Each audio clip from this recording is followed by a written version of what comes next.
The objective of a teacher is to teach, to get the students to retain information and the skill, use the information and skill, and increase production because of the information and skill. Our style at Ohio State.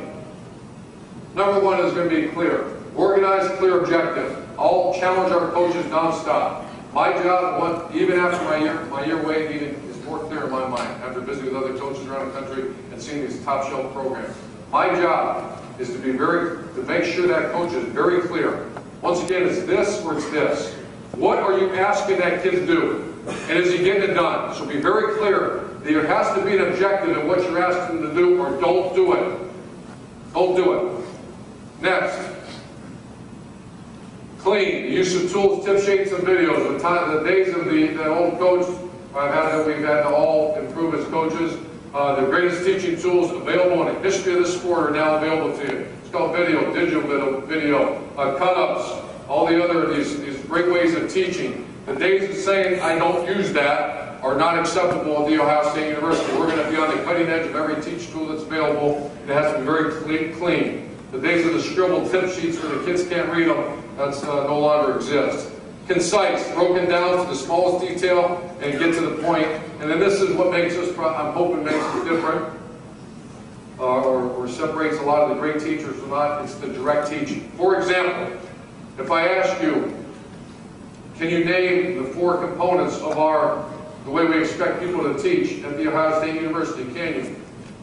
Okay, see, well, not the very few. I'm trying to create an environment on edge. I want you on the edge of your seat, kind of worried you're going to get called on. That forces what? Stimulation of the brain. So direct teaching is this. What is it? What are the 4 parts? Clear, clean, concise, and direct. Okay, what are they again?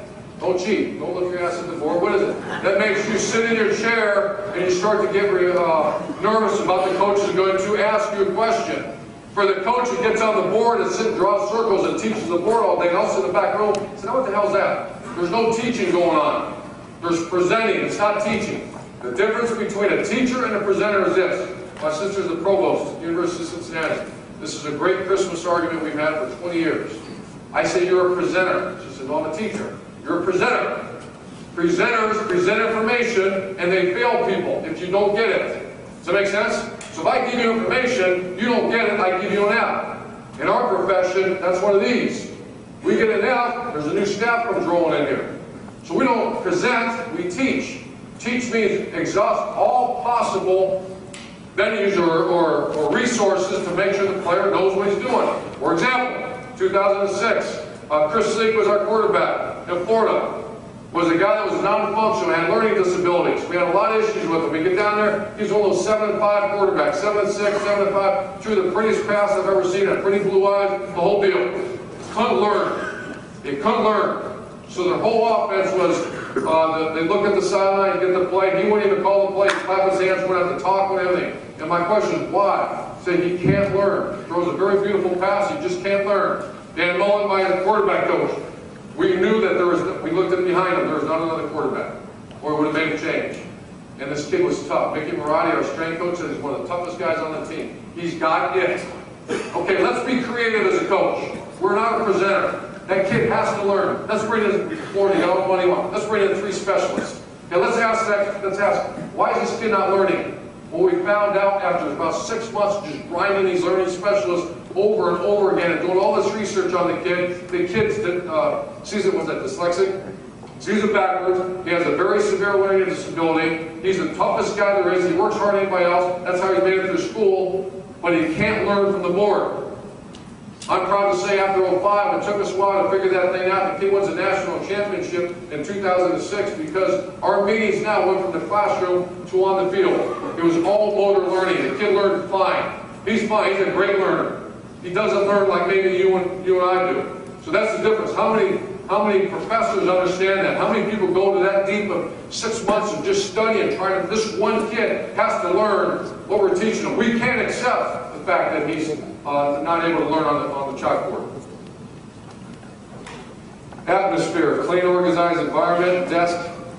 This is something that I'm very nuts about. Desk with notebook and pencil, not pen, both feet on the ground, no hoods or hats, no cell phones obviously. On time, take a break. This is something every year. We're going to do it, I think, before spring practice. We're going to have learning specialists come in and visit with our staff. And what I've learned over the years, I used to think a kid was dumb. I would say that. I would say, move on. We have to get someone else ready to go, instead of really doing a good job of saying that kid is not dumb. That kid's fine. The coach is dumb, because the coach sits in a 45-minute meeting without a break, and after about 15 minutes, you lose that kid. So every year, we try to coach our coaches on how to create the supreme, perfect teaching environment in the classroom. Once again, some are this, some are this. I've had this, for most part of my coaches are this. Because you can see it on the film, I get to sit in that meeting room, walk out there, I feel like $1 million saying, that's a coach. I got one. I got 1 in 9. I'm going to go find out this guy. Can this guy teach? Okay, no, I don't care if he looks good and he says all the right things. At the end of the day, is there direct teaching going on? Once again, the most important component of our teaching is direct. What did I just say to you? If the kid can spit it back to you, you got a chance. If he can't, you just taught yourself. You wasted a lot of time. I'll ask the kids nonstop. We'll sit in a meeting, we'll be walking out to the practice field, and I'll say, now when your coach is in there talking about that, if he looks at me like I got 5 heads, it's not the kid's fault. It's the, I would call him presenter's fault. He didn't teach. We just wasted 45 minutes. He didn't teach. So I go back to that coach and let's evaluate the way you're teaching. Your guys aren't playing real good. You told me you're going to hold the ball high and tight, wrist above the elbow, and you're going to elbow lock it. For some reason, coach, your guys are not doing that. And it's not acceptable to say that effing kid. No, that's, whoa. That effing coach. That's your job. That's your responsibility. If that kid gets spit it back at you. Also, Bill Belichick and I, every year comes down, we spend time together. He always wants to talk about empty pass protection. He's just a football nut. I always ask him, how do you know your team's ready? That was my question to him over and over again. It'll be right in our team meeting room, the special team meeting room, especially. It's going to be when your team knows what they're doing, but more importantly, why they're doing it. Think about what I just said. That's profound now. Not only what they're doing, well, I'm going to block the B gap. I'm an offensive line, I'm going to block the B gap. On the tackle, I'll block the B gap and backside back, whatever that rule. Why are you doing that? Because it's a gap scheme. We're trying to wash everything down, kick out, and hit an A gap power. I'll just give you an example. If he knows why you're doing a big picture teaching, you have a better chance of that guy achieving or getting his job done because he understands the big picture. So once again, when is your team ready to go? When they know what they're doing, but more importantly, why they're doing it. Well, I'm going to stimulate your thoughts a little bit. How do you know that a kid knows why he's doing it? Ask him. Stand his ass up. Give him a chuck, give him a marker, and say, get up to the board and show us why we're doing this. You talk about stimulating a meeting room, stimulating a teaching environment. The great ones I've been around are as good as I've ever seen at doing that. I've had others that are very average at it. Direct teaching is the most important component to getting to create a learning environment. Full engagement, direct teaching, which we talked about. Teacher moves around the room. I don't want to coach. I've had to talk to a couple of them where they sit their fat ass in the back of the room and they watch videotape.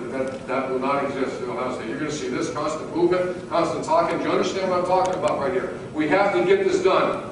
We have to get this done. Do you understand? Here's a truck and the guy's coaching, moving around. Those are the best teachers I've been around. Bottom line, every action, you've heard this before, I think it's a great statement, every action either taught or allowed, good and bad. Teacher, present, test, functionality. That's how I evaluate the teachers. Do they present, do they test the kids on it, which is direct teaching, and the functionality of the young man doing his job. Presenters, first presenter hopes it all works out. Teachers, obviously, make sure it works out. Teaching objective, get the student to retain information and ability to use it. Teaching environment. Students need stimulation. On edge is our style. So you as a coach, hopefully you're sitting here. I apologize if we're going to talk about spread offense or something. Here's what I tell you, and for myself. If what you're doing is working, if you're really proud of what you do, when you are the linebacker coach at Ohio State, you push play. That son of a bitch doesn't have wasted movement. He's in a football position. He's a great tackler because he closes grass, accelerates through, puts his hand across the ball, wraps up, buys up football. All the things important for the linebacker play. If he does that, carry on, move forward, and keep enhancing who you are. If what you push play it's not what you're teaching, you have to blow the whole thing up. Don't wait. Something's not right. And that's where you got to take the ego, put it aside, and say, no, wait a minute, that's not working. It's not the kid. You'll never hear in our staff room, I better never hear that. That damn kid didn't do this. That damn kid didn't do this. Stop it. Ooh. That kid better start doing that. Because you're a teacher. You're not a presenter. And that's where the pressure gets on that coach. Once again, on-edge teaching and on-edge coaching. Like this is Stephen Dodge, a great friend of mine, is now the head coach at Temple. So I bring, I think it was Tim Beckman. Tim Beckman and I, when I first get hired at Bowling Green, we're going to put in the punt. Punt formation. It's not the spread punt we use now, it's the traditional punt where you vertical set, kick back, 3 kicks, and press out, no deal. So just tell you this real quick story. Content of what a kid learns, the content's 20%. You're going to get, I mean, it's 20%. How do you get that into someone's mind is more important. It's the delivery, it's the passion, it's the guy moving around, it's the teaching tools, it's the ability after 15 minutes to get them up, stretch, wake them up, tell a joke, whatever, stimulate the teaching environment. Sit in a warm room, guys sit in the back of the room, and some coach up there teaching his ass off and no one's paying attention. That's called presenting. Stephen Dodson, we go visit him at Notre Dame. So Steve, we're going to put in your punt. I mean, the best I've ever heard teaching punt. We don't do it anymore, but I mean, he's the best I've ever heard teaching. Okay? He wants a vertical kick, and I forget which hand he put up. It really didn't matter. Tim Beckman says, well, Coach, we did it this way. And Steve's like, I don't give a shit which way you did it. This is the way we do. I'm on a Saturday morning, I'm away from my family, I'm spending time with you. Here's the way we do it, it works. And he's showing us, and Tim, you know, Tim's a great football coach, very persistent. He said, but Coach, we do it this way, don't you think? And finally, he puts his glasses on and says, listen, he said, I don't give a shit the way you do it. This is the way we do it. It worked. And I mean, I started going after him a little bit. I was like sitting back there going, now, I don't really care which hand you punch with. My point is this. It's the delivery of that message. Guess which way we did it? The way that the guy took, you know, he's so passionate about it. So my point is this. It's not just the content. It's not slipping. Alex Smith told me, he's the quarterback of the Niners. His biggest frustration with the 49ers for so many years was they would take a big book out, the West Coast, Bill Walsh right on the top of it. So Bill Walsh, they open it up, slide out an overlay, put it on and say, now we need to do this. And he wasn't used to that. See, Dan Mullen was his coach. Dan Mullen was passionate about this is what we're going to do, why we're going to do it, direct teaching and get it done. He needs to be taught like that. So it's not just the content. If it was the content, everybody do the same stuff. It's the delivery, the passion, the way that coach moves around the teaching environment. In that room is what's the difference.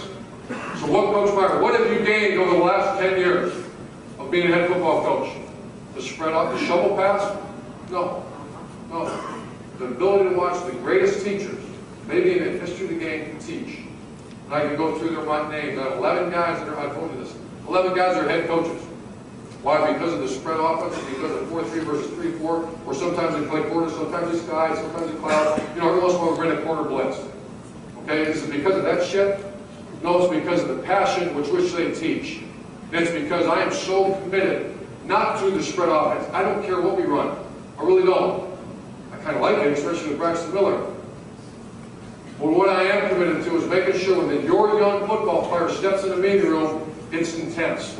I mean, it's on edge. I don't want him sitting back in a chair like this. I don't want his feet on the table because there's going to be an eraser come flying at you if I see that. It's a guy sitting on edge, absorbing everything. Then after about 15 minutes, you shake it off, get a rinse, coach has some fun with him. Bam, you're at it again.